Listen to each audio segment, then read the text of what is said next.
Hey guys, welcome back to How Come. This episode is just you and me. No guests, no nothing. I'm coming to you from a hotel room in Atlantic City where I have just performed last night.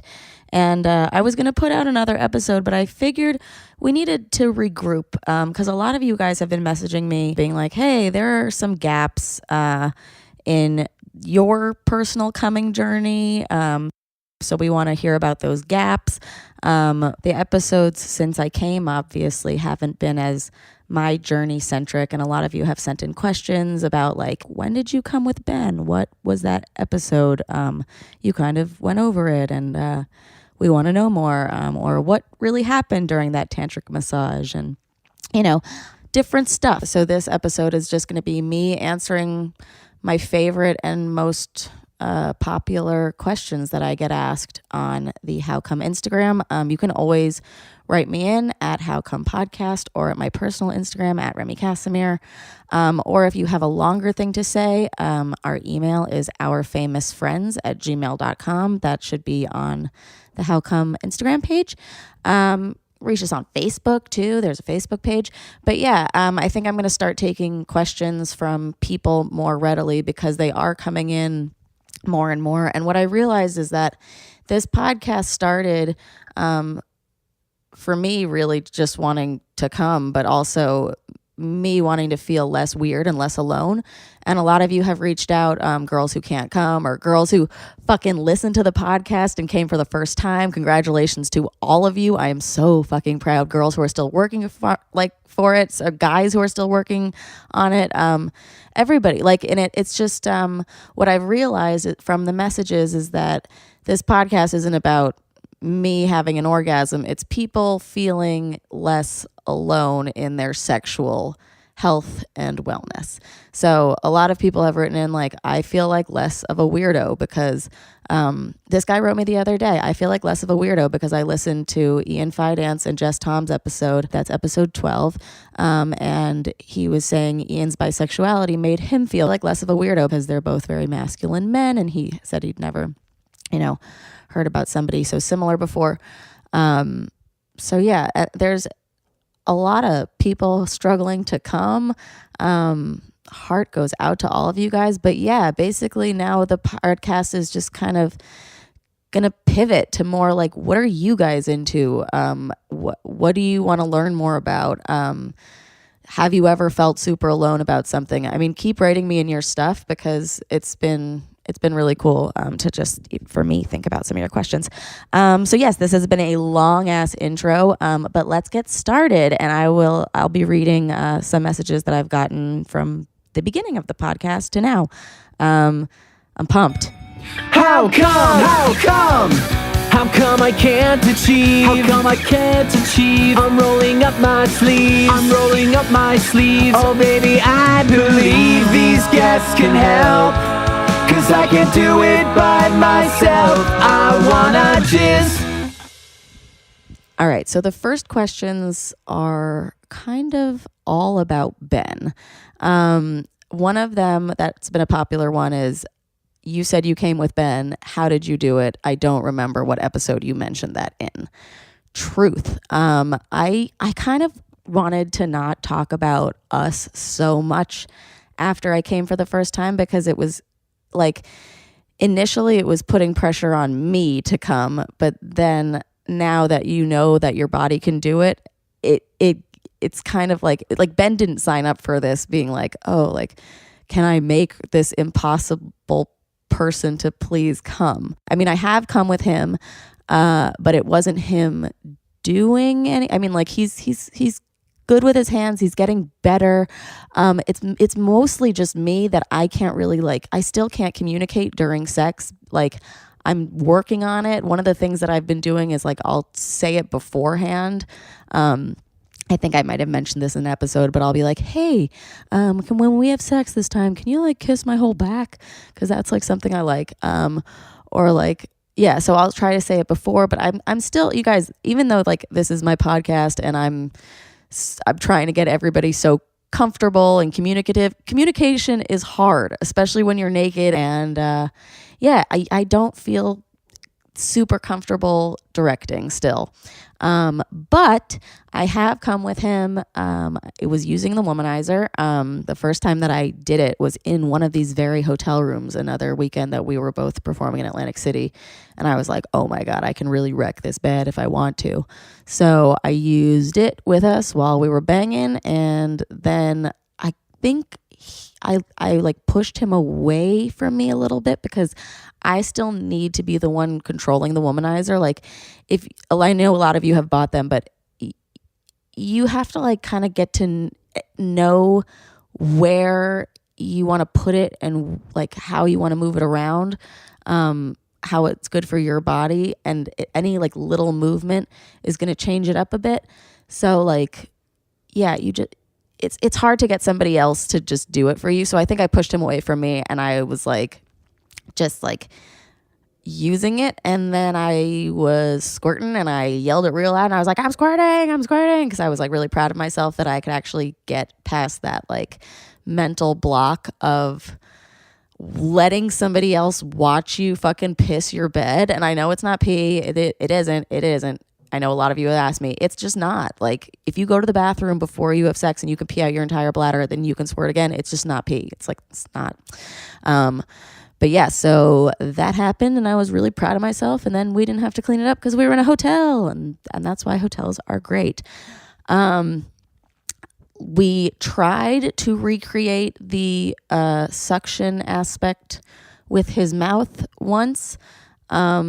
It's just not as localized. Like, even the womanizer comes with 2 different heads, and they're different sizes for different sized clits. And like, a mouth is just much bigger than both of those sizes. Like, you would have to make your mouth like a little tiny circle, like very small, and like you're not gonna like come up with enough suction power. Like, he smokes too much weed. His lungs can't do that. But also, who fucking cares? Like, I really like now that when we'll do it, like, we really incorporate the womanizer in our sex life a lot. And I find that very sexy too, that he is so turned on and wants me to be pleasured by something. That's better than like a fast moving hand or like, it's just like, hey, we have this tool that can make it easier, and then we can both do stuff with our other hands and enjoy. So like, we've had many times where we'll just be kissing and like not focusing on him at all, and I'll have the womanizer on and going nuts.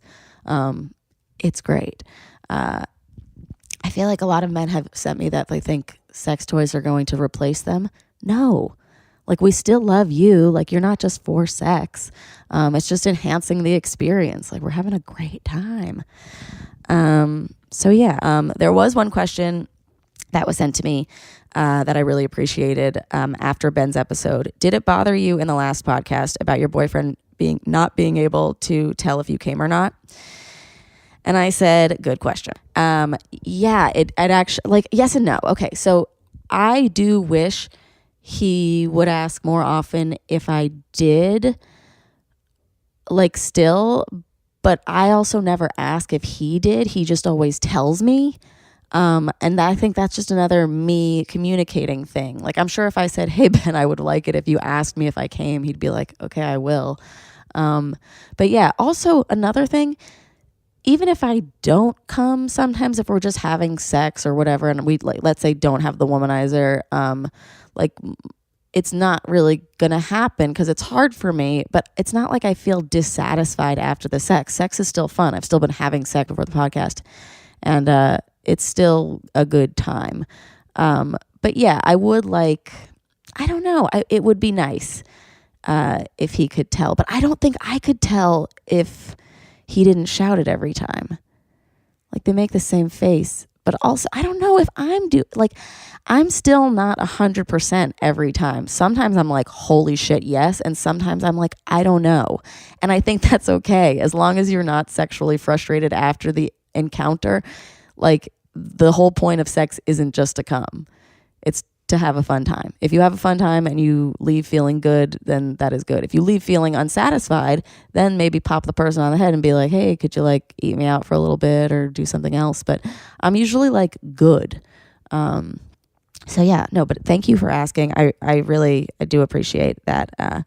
'Cause I was like, come on, like you listen to the podcast, you know I'm having a tough time communicating, like you should ask more. But I also think he thinks I would say something. I don't know, maybe I'll talk about it after this. We'll see. Okay. Oh, this is something that we need to address. This is just a housekeeping thing. The sound quality. A lot of you have written to me that the episodes were really quiet and that like you'd be listening to your car on full blast and then your GPS would be screaming at you. And I'm so sorry for you guys and your ears. And I hate that. So we remastered most of the episodes. 1 through 10 should be loud as fuck. And yeah, if there's any that you hear that you think are still quiet, write me in. But yeah, we remastered them. If you already downloaded them when they were quiet, just unsubscribe, delete the episodes, and then resubscribe and re-download, and then you'll get the new version. And it's all nice and loud, so Siri and you won't hate each other. Okay. Oh, another housekeeping thing. Guys, could you not hit on me in my messages? Like, I respond to every message that you guys send, and I'm always like really pumped and to get back to you and stuff. I'm never flirting. I'm just trying to be a nice, respectful podcast host and like talk to you back and like give you some information. But hi, smiley face. How are you? Nice. Can I see you? Cute. I don't like that. And then I say, haha, please don't try to flirt with me. Not here for that. And he says, I don't want to flirt with the camera, and sends me a video chat. Yeah, please don't do that. If a person says don't try to flirt with me, never try to video chat that. Like, what are you doing, you creep? What do you think? I'm suddenly going to be like, oh, now that I see you, I'm going to whip out my tits? Like, oh, God. All right. So that housekeeping is over. And you're welcome that I didn't block you. Don't do it again. Here's another question. Oh, God, they don't have an avatar, so I can't tell if it's a girl or a guy, if they're gay or straight. I don't know if they're hitting on me or if this is just a genuine question. I'm going to respond to it as if it's just a genuine question because it is an important question that people ask and talk about and are curious about other people doing, so I'm going to be open. But he wanted to know, or she wanted to know, do you shave? I said, shave what? Down there. Also, do you have an episode about lesbian sex? I just started listening to your podcast. Love it so far. Okay, so there's a lot of exclamation points. This makes me think now it's a girl. I don't have an episode just on lesbian sex yet. I need one. I'll get back to you on that. That'll be coming up. Do I shave? When I want to, where I want to, simple as that. Sometimes I can be completely hairless, and sometimes I have hairy legs, pits, jodge, all of it. It just depends on the day. That's all. Do what makes you feel sexy. I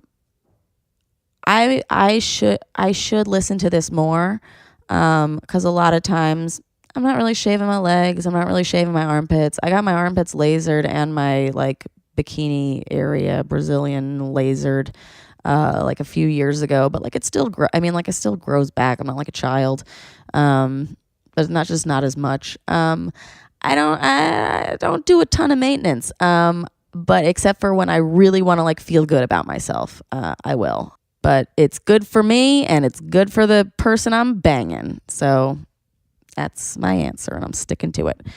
Also, thank you. I'm glad that you love it if you are not a pervert.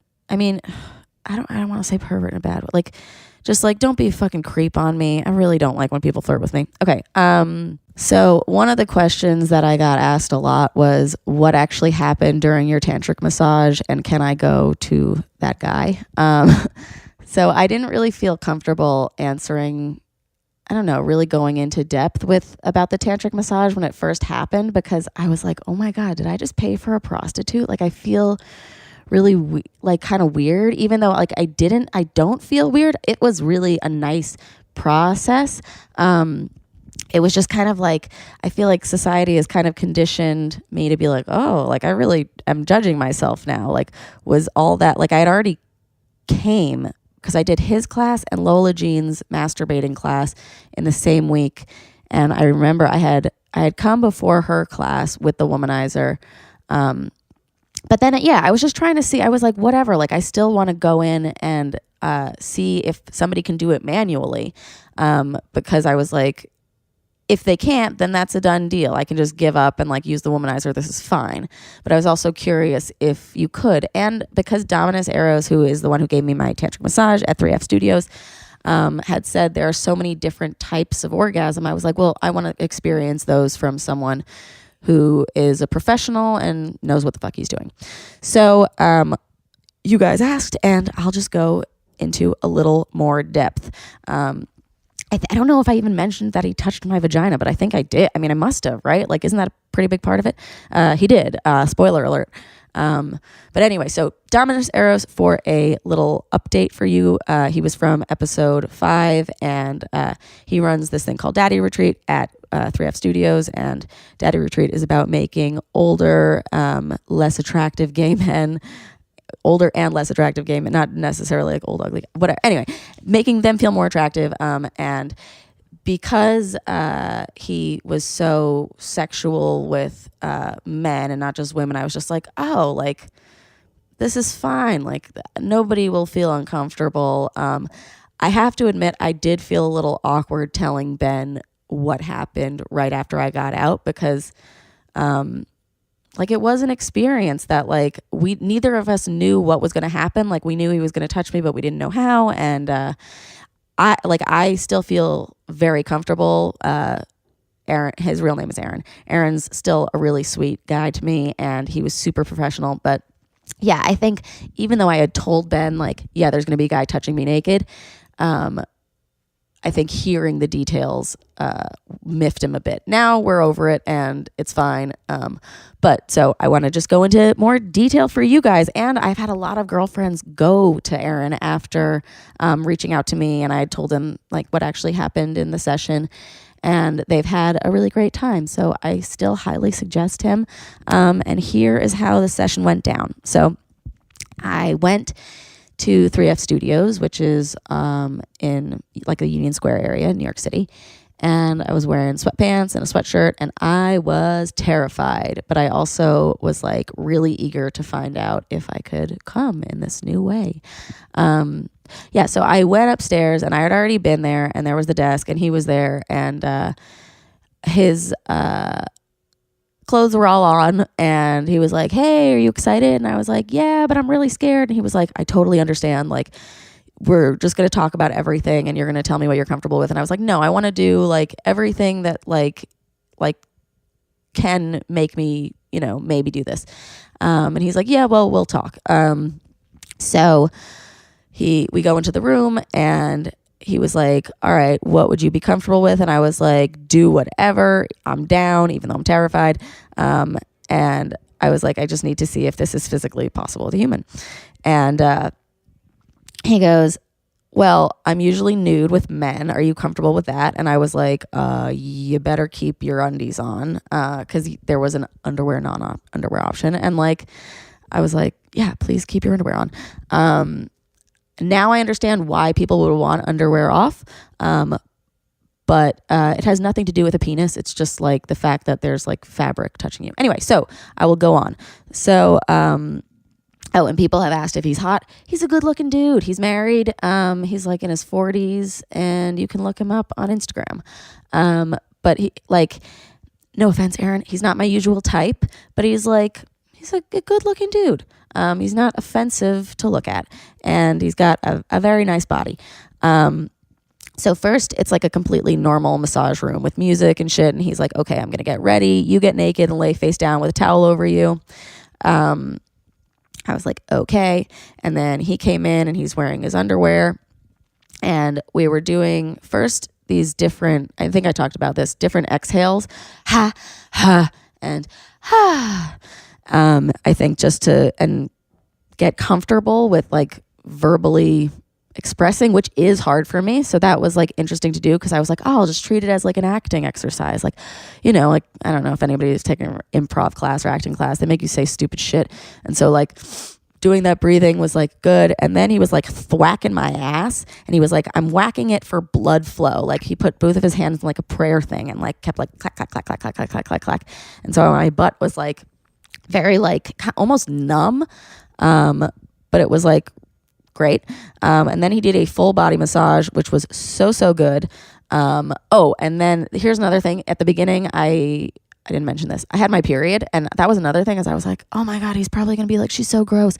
But he's not there to view me as a sexual object. So I was also like, that's fine. And I was like, Aaron, I have my period and I have a tampon in. Is that cool? And he was like, yeah, you can take it out or keep it in, whatever you want to do. So I kept it in.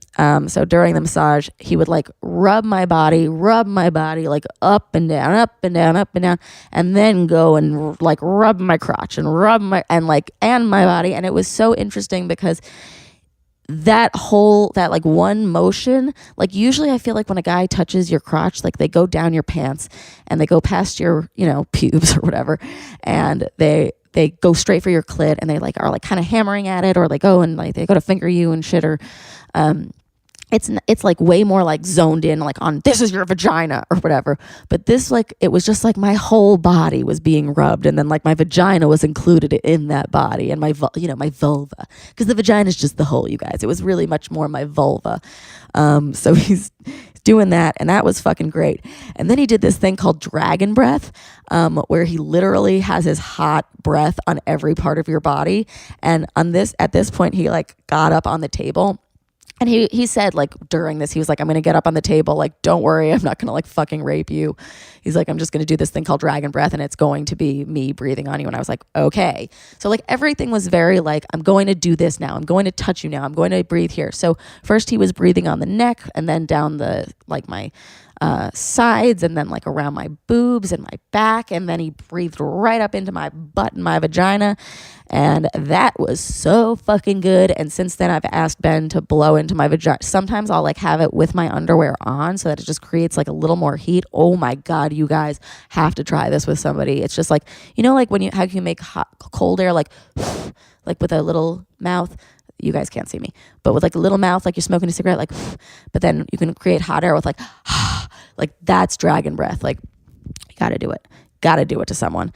And then he was like, all right, I'm going to do some edging exercises with you, because the key to Tantra isn't like that you're seeking orgasm necessarily. It's that you're like prolonging it, and also, prolonging it, and sometimes not doing it at all. Sometimes they do edging, which we might have mentioned before, but he was like, okay, like I'm going to like massage you and then like masturbate you, and like you're going to have to do some breathing techniques. And so I was basically focusing on like breathe, like the breathing techniques kind of were hard. It was like you have to hold your breath and like focus on not coming, and like clench your abs, and like do like crazy. It was almost like you're like in yoga, but also you're naked and someone's touching your vagina. And I had to do like Kegels and stuff. And also at one point he like fingered me and moved the tampon aside. And I was just like, oh my God, that is so weird. But also it wasn't so weird because it was like super professional. And he was just like, I'm just going to like, whatever, manipulate this thing. And I was like, cool. And then it was over.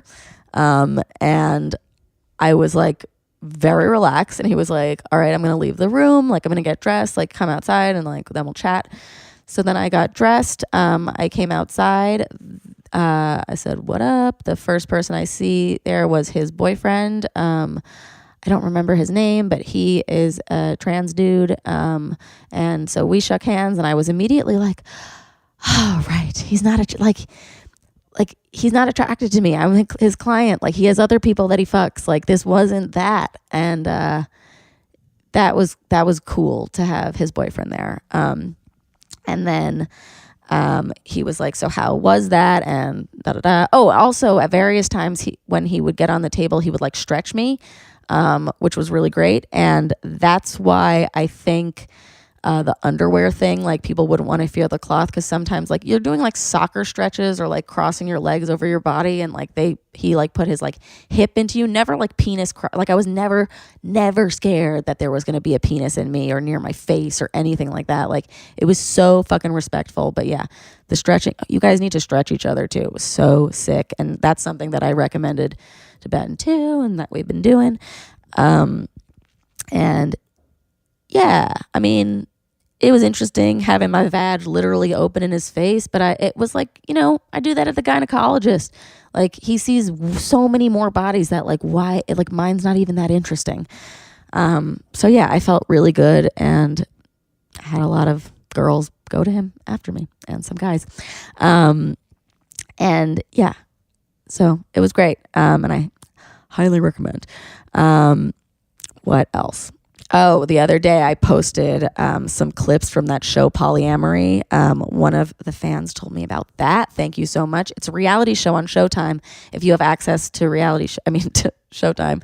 And it's just called Polyamory. And it's about different people living polyamorous lives. And it is fucking insane and amazing and great. The only thing I will say about it, it's like basically porn. I mean, like, it's like a reality show if you could see everyone's naked body parts, and the sex is amazing, and you really like relate to the people, and it really helps normalize something that people are doing. There are people who are polyamorous, and there are people who are trying new relationships, and if you are thinking about it, I highly recommend this show. The only thing I will say is that it is very white and very thin. Like, everyone is super thin and super white, except season 2 has one Asian woman, and I think she's only half Asian. I don't know. But yeah, not a lot of diversity. One thing that they mentioned on polyamory, just that I wanted to tell you guys about, because it was lacking from our polyamory episode, we didn't talk about fluid bonding. Fluid bonding is when you like decide to fuck somebody without a condom, and it can be really important in polyamorous relationships because people are fucking a lot of people, and like, you don't want to give STDs to anybody, and like, it's a respectful thing not to, right? So in one of these couples in polyamory, the show, one of the woman's boyfriends isn't comfortable having sex with condoms because he like comes too quickly or late. I don't know. Something, he doesn't like having sex with condoms. And so her husband is like, all right, fine, I'll start using condoms with you. As long as Jesse gets tested, you guys can fluid bond and like have at it. So yeah, fluid bonding, it's a thing. What else? Somebody once asked me, do you ever get numb/less sensitive as you get more aroused? I feel like there's a point where things just stop feeling good and I'm kind of like blah. Yes, definitely. Sometimes when you're getting more aroused, though, you stop doing the correct thing to continue that, or the person who's doing it does the wrong, like, not the wrong thing, but a thing, like skin chafes sometimes. If you're rubbing too hard or something, like I often have that, or if you're getting rammed from behind, like you're just like desensitized sometimes. I feel like it's kind of your body being like, change up what you're doing or I'm done. Yeah, usually like if you start to dry up, take a break or change it up is what I would say. Again, none of this advice it's all coming from me. I'm a fucking comedian who's learning along with you guys. I'm not a psychologist. I'm not a psychiatrist. I'm just a girl who just came for the first time this year. So, yeah, but definitely like, I feel like that's like a refractory period. Like even with guys, like after they come or even building up to come, or like they just are like, yeah, I'm done. And then they just don't want their dick touched anymore. Yeah, that happens. Or like sometimes you lose your boner. It just happens. It's not a big deal. It shouldn't be a big deal, at least. Just change it up or take a break. That's my advice. Change it up or take a break. Everybody get down. Okay, somebody wrote in, I'm still working on my foursome body. I don't think I could ever do a foursome. I said, ha ha ha ha, same. That's the thing with polyamory is I'm always like, oh my God, I would be so self-conscious that I would have the worst body of the people that, my partner's fucking, or, all that stuff. He also asked, are foursomes genuinely with two couples or like a couple and two randomly? These are questions I much know. I think it doesn't have to be any couples involved. It's just four people fucking. It could be one couple, two randoms, two couples. It could be four people who are already in a couple. That's the thing on polyamory. There's four people in a couple. One time I was doing a comedy show and there was a quad in the audience and I was like, shut up. Like, like, you guys all fuck each other? And they were like, yeah. And I was like, oh my God, put your heads down. Like in school when it would be like, oh, you guys have to vote, put your heads down on the desk so nobody sees each other's answers. And I went through all of them and I was like, is Mike the best at fucking? And then like some of them would raise their hands. Mike was the best at fucking. But it was really cool. It was 2 guys, 2 girls, and they all fuck each other, and I love it. Fucking love a quad. But yeah, I would feel insecure.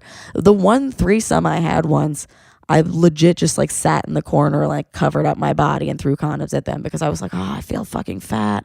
That's a me thing though, guys. Don't internalize how I feel about myself. Okay.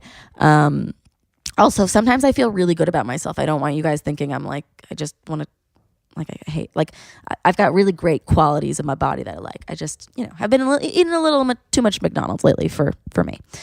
But yeah. All right. Another question was, I love the podcast, la la la, banana. I have a question though. I'm listening to episode 7 right now, and you guys talk about a book called Tantra, and you said you would post the link on Facebook or Insta, but I have been having a hard time locating it. Where is the best place to look for the stuff like that? Okay, so I'm going to be re-updating all of our, episode abouts so that hopefully you can get that information there. But as of now, you can find that book on our main Instagram page at How Come Podcast. And the book is called Tantra, and I just posted the cover of it and then the authors and stuff. So you can find that. And then if you just can't find anything, like literally just write to me and I'll send it to you or I'll post it. Because fact of the matter is if you have a question, probably a lot of other people do too, and it would be really helpful for them and for me because I forget to post these things sometimes. I smoke a lot of weed. Sorry, guys. All right, next. Okay, so somebody asked me, she loves the podcast, but she hopes you can help me out. LOL. I'm so telling my friend about one of the episodes about when one of your guests let a guy come over and she was drunk and got a lot of coffee and shit during sex. Do you remember which episode this is? It is episode 13, Dirty Girl Privilege. And that same person asked, are there any episodes that you would recommend to a guy to listen to for the first time? Yeah, we got to trick guys into being interested in the female orgasm for some reason. I do like episode 1. It's great. But some episodes that guys really like are episode 20 with Ben and episode 9 with Dan Soder and Mark Normand. They're great comics and boys like them. A lot of you wrote to me during my colposcopy. If you didn't see this and because you're not following Instagram, I did a story the other day about me having a colposcopy surgery. A colposcopy is when they like kind of hole punch a little bit of your cervix and make sure that you don't have cervical cancer. The reason that I have to have colposcopies, I've had 2 before this, is because I have HPV, which is human papillomavirus, and I believe like something like 60 or 80% of the population has some kind of strain of HPV. You can go get a shot to prevent it. I did get a shot to prevent it, but there are some strains that went around it. I do recommend the shot because I'm not trying to get everyone all these different types. But yeah, I got HPV really like from the first person I banged. You know who you are. And since then, I've had to get pap smears, which you should be getting if you're going to your gynecologist regularly, once a year at least, where they take a culture of your jodh and they tell you if you've got any cells that are looking like cancer, because that's what HPV can turn into, is cervical cancer. I had a scan that came back not positive, not negative, but like murky, like unidentified, like we don't know. So I had to go in and get this surgery done. So I chronicled it on the How Come Instagram, and you guys were really nice and you were really supportive writing in, and a lot of you guys have had them as well. I highly recommend listening to music while it's happening, just so you don't have to hear any of the sounds. It's not like that traumatizing, and it doesn't last very long. I don't know. There's just something about the sound of, I don't like even the thing in the gynecologist where they like, they stick the metal thing in and separate your vagina with the crank. Some guys are listening to this being like, what? Yeah, we go through a lot of shit. It's crazy. But yeah, that part I don't even like to listen to. But yeah, so listen to music. get comfy with your doctors. They let me text the whole time, which was really nice. I even filmed my doctor's head while she was looking down at my crotch. You can still see the Instagram story on the page. It's on our highlights. But yeah, a lot of you wrote me in, and I learned a lot from you as well. Some of you have had scans come back positive, that you have cervical cancer cells, and you have to have something that's called a LEEP. LEEP stands for Loop Electrosurgical Excision Procedure. It is a treatment that prevents cervical cancer. A small electrical wire loop is used to remove abnormal cells from your cervix. LEEP surgery may be performed after abnormal cells are found during a Pap test or colposcopy or biopsy. So yeah, right now I am just waiting on my results. I really hope I don't have to do anything further, but if I do, I will let you know, obviously, throughout the way. I am a little bit scared waiting for these results, but I also gotta get shit sorted out, because if I didn't now, I could just wait and it would get worse, and wouldn't that be bad? So yeah, I'll let you guys know what has happened when I know. All right, more questions. Here's one that was really good, I thought. She says, I was wondering if this has ever come up with any of your guests, or maybe your sister can research it, because the only thing I have found what I'm experiencing is what one person on the internet described as an ab orgasm. I get off on like climbing a rope, or at least that is how I first discovered it in elementary gym class. Now at home, I straddle a door and hold on to the handles on either side and hump it, but it's the abdominal contractions that do it. It takes no time.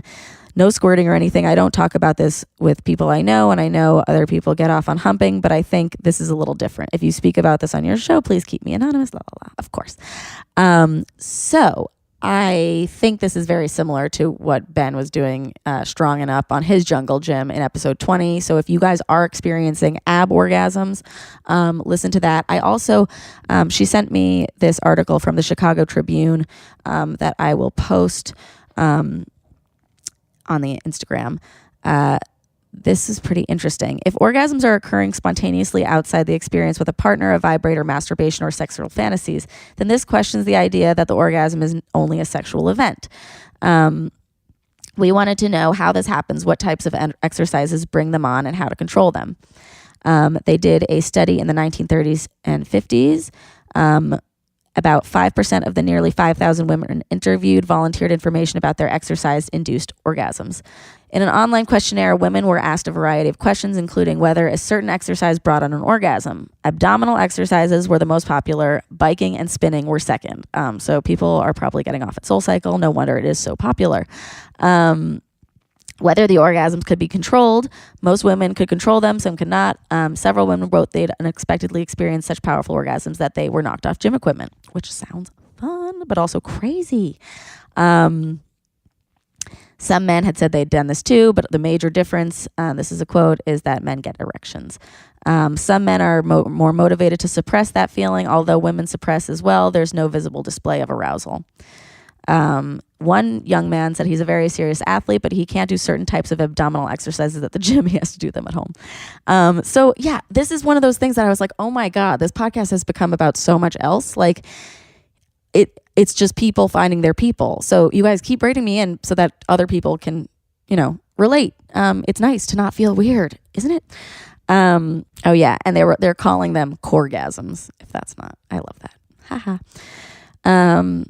And she finally said, you would think I would have a 6-pack by now. Shrug face. Hilarious. Okay.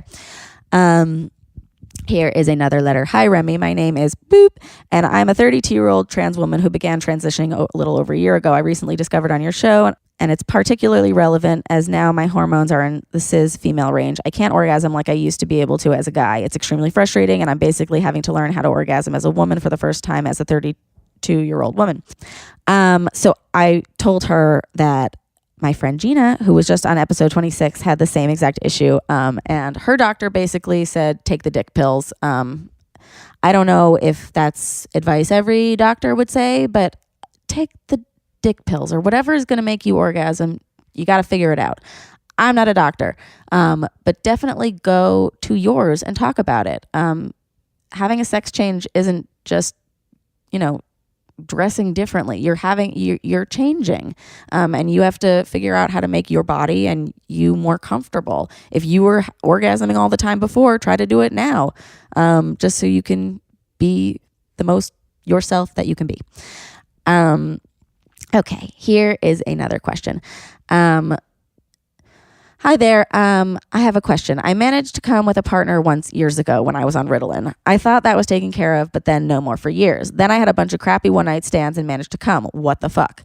I said, what? Damn, do you masturbate? She said occasionally, but often too lazy TBH. Same.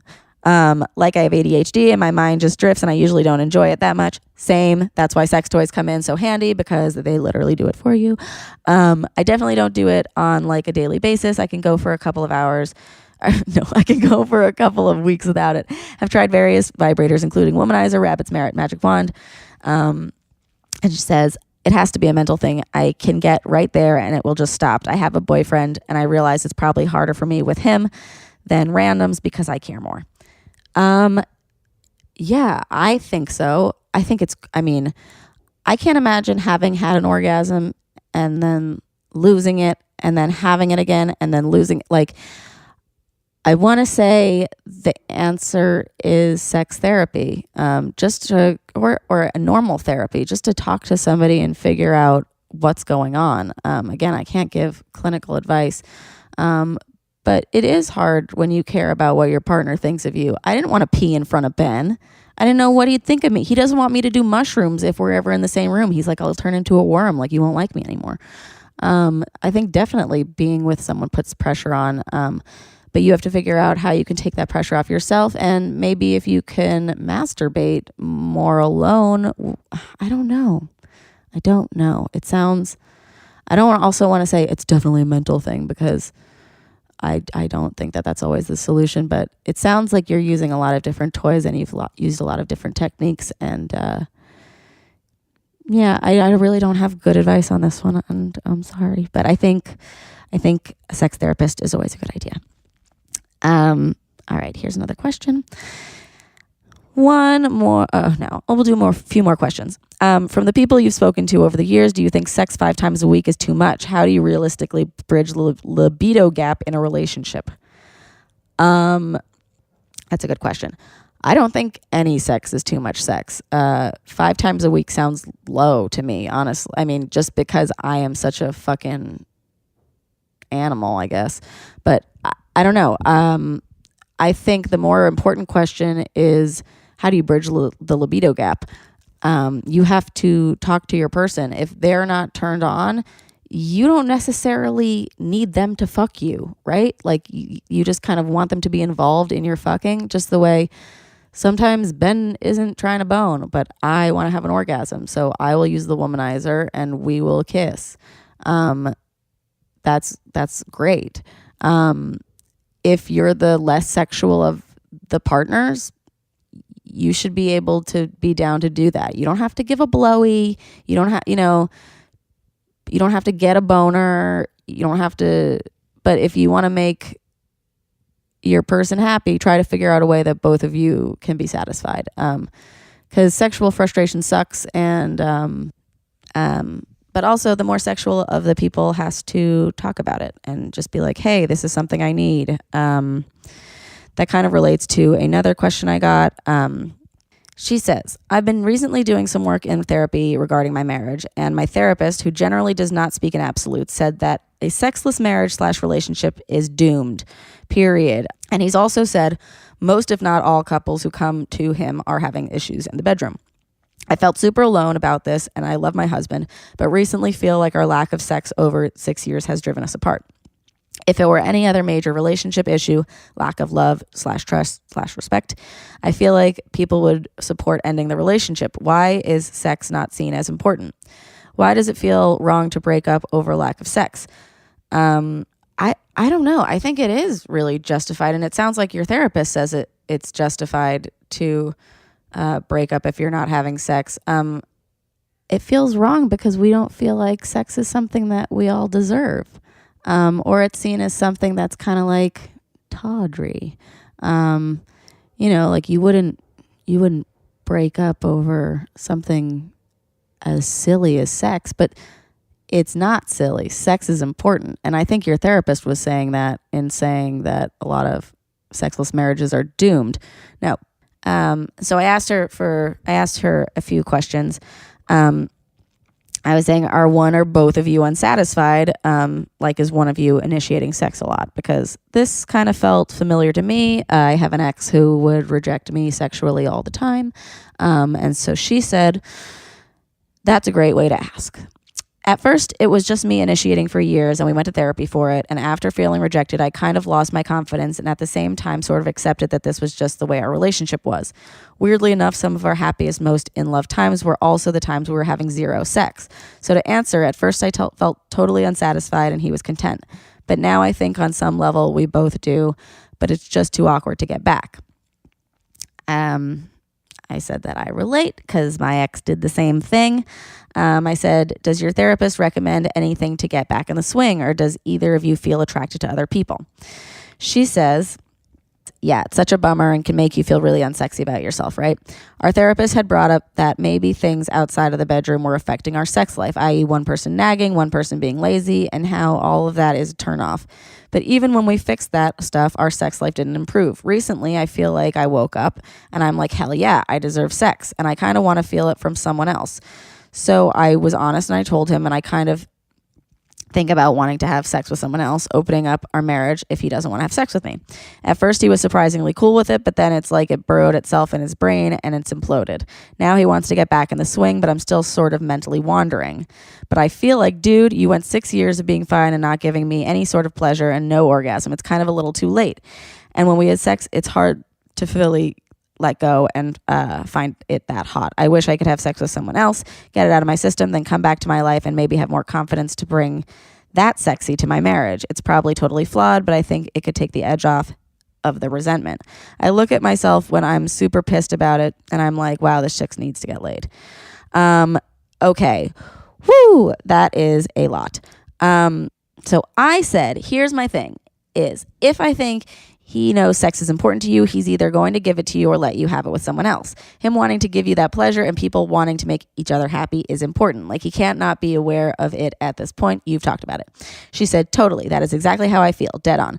Something else that's challenging is that I listen to your podcast and I hear people talking about their poly lives or less traditional sex lives in general. And I'm like, I want that, but I can't do that. I'm not edgy enough. I don't fit that profile. I seem too quote unquote normal.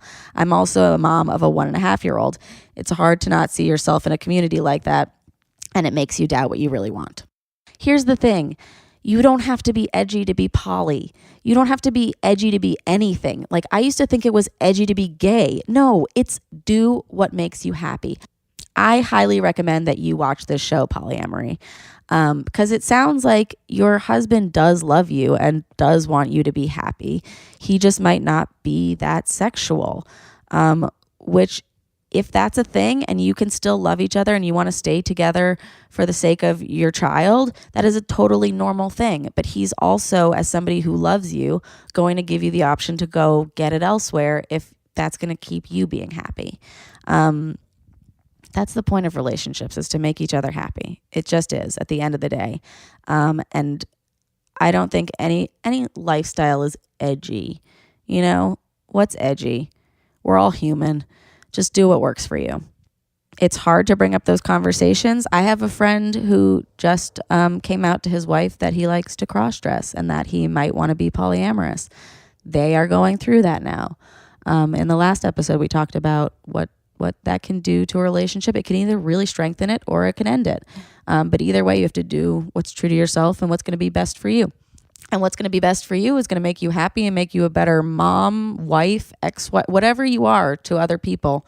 It's going to elevate how you feel and elevate the other people in your life. Here's another question that I couldn't answer. So I used to be able to orgasm with relative ease, and now I haven't been able to at all. When I first was with my partner, it was super easy and then tapered off. And now that we have broken up, I haven't been able to make myself come no matter what I do. Should I be trying something different by my old technique or just keep giving it the old college try? I would say go to a sex therapist, just because that's going to be my number one, but also just use everything you can and try. Yeah, just keep trying different stuff. I wouldn't keep doing the old thing over and over and over again, because that just seems like it's not working. Maybe try it a few times. Maybe try that, try a new thing, go back to trying that, try a new thing. But yeah, just keep trying. A lot of girls I've recommended, you are having trouble with the womanizer too. I had a trans fan write in. He's a trans female to male. And he was saying that he can't orgasm unless he has a dildo in him and his legs crossed. A lot of people have been like Indian style crossing.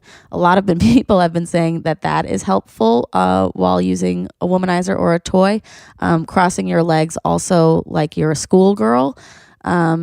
Anything where you can kind of like tense up your butt is pretty helpful. Some people like to do it with their legs spread. Some people don't like to do it at all. Like, you just have to figure out what's comfortable for you. Literally try different positions. Get on your stomach. Like, put your butt on the wall. Just get into different positions. It's not going to be the same for everybody. But yeah, I thought the legs cross thing was very interesting.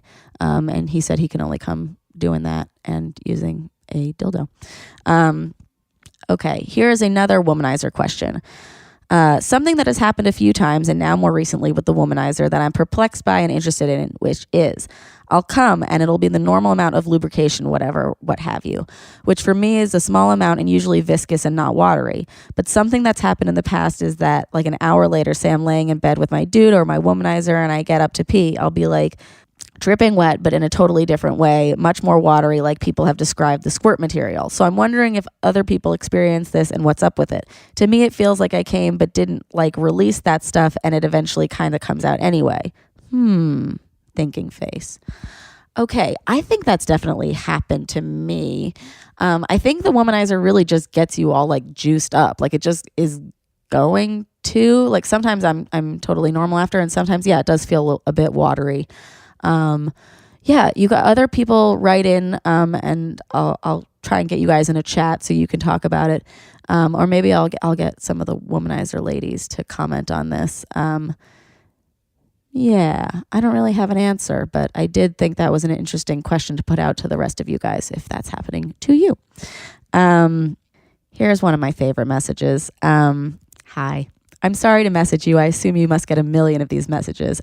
Don't assume. It is always great. But I felt like I had to tell you that you have officially become my hero. I am 25 years old and I had never come until tonight after binge listening to 6 of your episodes. I felt like you were literally describing me and everything you said about the blockage, etc. So I decided that since I wasn't alone in it, I too should be doing something about it. So I went and I got a vibrator and I did it. So thank you so much. Truly thank you. I'm from Argentina, by the way. Not easy to come by a womanizer, but I made do. Holy shit. You don't know how happy that made me. Because the thing is, and I think I mentioned this on another episode, I can use a vibrator and do it too. It's literally about hunkering down and figuring it out. And yes, it is fucking annoying. But once you have, I don't know, like you're not alone. And I know that you guys know that by now. But like, guys, we're global, bitch. We're making people come all over the world. It's so fucking cool. I'm so excited.